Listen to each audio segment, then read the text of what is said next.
Film की शुरुआत एक बच्ची को दिखाते हुए होती है जिसका नाम ऐना होता है। ऐना की बड़ी बहन उसके बालों में एक हेयर क्रीम लगाती है। इसके बाद जब ऐना अपने बालों को धोती है तो उसके काफ़ी बाल झड़ते हैं, जिसकी वजह से ऐना को बहुत दर्द भी होता है। इसके बाद एक कंपनी दिखाई जाती है जहाँ पर कुछ वर्कर्स विग बना रहे होते हैं। इस कंपनी का नाम मेडिसिन होता है और उसका एक लोगो भी होता है। इसके बाद कुछ साल बाद का सीन दिखाया जाता है। यहाँ पर ऐना को दिखाया जाता है जो कि अब बड़ी हो गई है। उसके बचपन में जो बाल झड़े थे उनके जख्म आज भी ऐना के सिर में होते हैं और आज भी उन जख्मों की वजह से ऐना को दर्द होता है। ऐना एक टीवी चैनल में असिस्टेंट का काम करती है। एक दिन टीवी चैनल का मालिक चैनल की हेड को हटा देता है और उसकी जगह एक मॉडल को चैनल का हेड बना देता है। ये चैनल के स्टाफ को बिल्कुल पसंद नहीं आता। अब वो क्योंकि चैनल के सिर्फ एम्प्लॉय होते हैं तो इसलिए वो कुछ नहीं कर सकते थे। इसके बाद चैनल के होस्ट जिसका नाम जूलियस होता है उसे दिखाया जाता है। जूलियस और ऐना दोनों रिलेशनशिप में होते हैं, लेकिन उसी रात जूलियस ऐना में ब्रेकअप हो जाता है। ऐना पहले से ही काफ़ी परेशान होती है क्योंकि वो इतने सालों से इस चैनल के लिए काम कर रही थी, लेकिन उसका कोई प्रमोशन नहीं होता। ऐना को जूलियस से जलन होती है क्योंकि वो असिस्टेंट से सीधा चैनल का होस्ट बन गया था। इस वजह से वो काफ़ी दुखी थी। इसके बाद जब ऐना घर आती है तो वो घर का मालिक उसे रेंट मांगता है, लेकिन वो उसकी किसी भी बात का जवाब नहीं देती। ऐना की प्रोफेशनल लाइफ ठीक नहीं थी, इससे वो बहुत अपसेट थी। अगले दिन चैनल की नई हेड जिसका नाम ज़ूरा होता है वो ऐना को अपने केबिन में बुलाती है। वो ऐना से कहती है कि तुम इस चैनल के लिए सालों से काम कर रही हो, तो फिर तुम्हारा प्रमोशन क्यों नहीं हुआ। तो ऐना ज़ोरा से कहती है कि किसी ने आज तक मेरे काम को इतना सीरियसली नहीं लिया। फिर ऐना अपना एक आइडिया ज़ोरा को बताती है जिससे चैनल को बहुत फ़ायदा होगा। वो ज़ोरा को बताती है कि अगर ये चैनल 24 घंटे लाइव शो करे तो चैनल को इससे बहुत सक्सेस मिलेगी।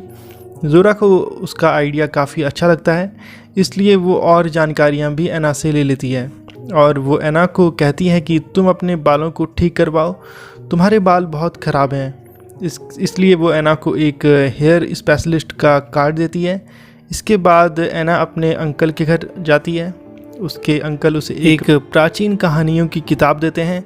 वो उसे बताते हैं कि इस बुक में चुड़ैलों और बालों की कहानियाँ हैं, लेकिन ऐना को इस तरह की कहानियों पर बिल्कुल यकीन नहीं था। इसके बाद ऐना अपनी आंट से कुछ पैसे लेकर उसी सैलून में जाती है। वहाँ हेयर एक्सपर्ट ऐना को हर तरह की विग दिखाते हैं। उनमें से ऐना एक विग सेलेक्ट करती है और ऐना उस विग को परमानेंटली अपने सर में लगवा देती है। इसके बाद ऐना उस विग को लगवा कर काफ़ी खुश होती है क्योंकि वो पहले से बिल्कुल अलग लग रही होती है। इसके बाद ऐना को एक लिक्विड क्रीम दी जाती है जो उसे अपने बालों में लगानी थी और उसे ये भी कहा जाता है कि इन बालों पर पानी मत लगाना। इसके बाद वो मकान मालिक रात को फिर से आता है और उसे आखिरी वार्निंग देकर चला जाता है। फिर रात में ऐना उस बुक को पढ़ती है जो उसके अंकल ने उसे दी थी। उस बुक में जो पहली कहानी थी ऐना उसे पढ़ती है कि एक दिन एक औरत काम के बाद घर जा रही थी। रास्ते में उस औरत को एक पेड़ नज़र आता है जो काफ़ी अजीब लग रहा था और चौंकाने वाली बात ये थी कि उस पेड़ में बाल उग रहे थे। उस औरत ने उस पेड़ से बालों को काट कर विग बनाई। इसके बाद कहानी में क्या होता है ये पढ़ने से पहले ही ऐना को नींद आ जाती है।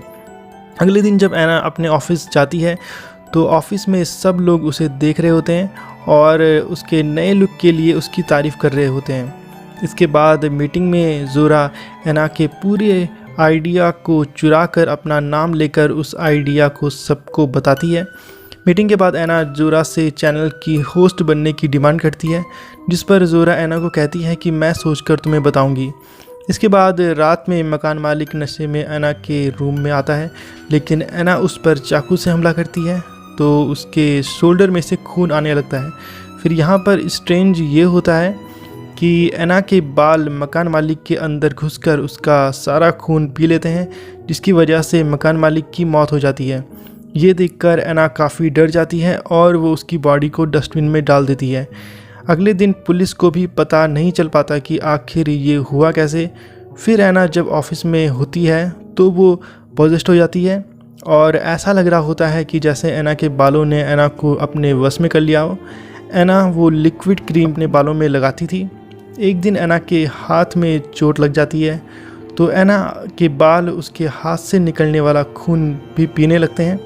इसके बाद एना की बॉडी के किसी भी पार्ट से जब खून निकलता था तो उसके बाल वो खून पी लेते थे, और जब वो बाल खून पी लेते थे तो उनमें बहुत अच्छी शाइनिंग आ जाती थी। फिर एक रात जोरा जूलियस से ब्रेकअप कर लेती है, इसलिए जूलियस वापस से एना के पास आ जाता है। इसके बाद जब वो दोनों साथ में होते हैं तो एना फिर से पोजेस्ड हो जाती है और वो जूलियस को मार देती है। फिर एना के बाल जूलियस का सारा खून पी लेते हैं। इसके बाद जब एना नॉर्मल होती है तो वो वहाँ से बहुत डरते हुए भाग जाती है। इसके बाद एना अपनी आंट को फ़ोन करती है और वो अपनी आंट से कहती है कि अंकल ने जो मुझे बुक दी थी वो पढ़िए और मुझे सुनाइए। तब एना की आंट उसे कहानी सुनाती है कि एक औरत एक दिन अपने काम के बाद घर जा रही थी। रास्ते में उसे एक पेड़ दिखाई देता है जिस पे बाल उगे हुए थे। वो उन बालों को तोड़कर उससे एक विग बनाती है।